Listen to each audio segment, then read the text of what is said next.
Por cierto, me tem hope problema com o gedoogbeleid aqui, para sobre me te pontra me se tá algo legal essa aqui tá, então se é legal tá a base de qua lei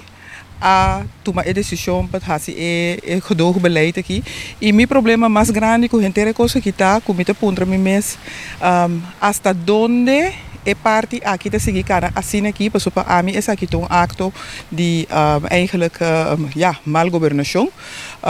e eta wordt carga para mandatário não e senhor Gezaghebber que na minha humilde opinião tá é persona indica que o ministério juist take care para todo aspecto na de boa governação wordt cuidar e wordt garantizar. Pero se o senhor Gezaghebber, junto com o mandatário, não está pondo mão riba cabeça de certo grupito, não, para coisa não por tomar lugar, que me tem seguro que para outro gênero não por tomar lugar, dos três fácil, me tá aceita razão para preocupação. Não olvidar que justamente nós temos lei na trabalhar aqui na juist para salvaguardar a isla aqui, as comunidades de passa den la caminha me transtorno não juist para nós ter lugar que nota kuta parse república de banana maneira da bisa ku quem kuta assim que kuta onda kuta com kuta anto sali ileso for de recimento que kuta com kuta aí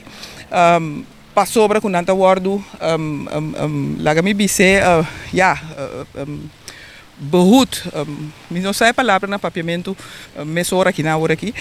door de mandatário ng senhor Gezaghebber. Mi pergunta cardinal também tá se tá tur deputado ng den e colégio executivo aqui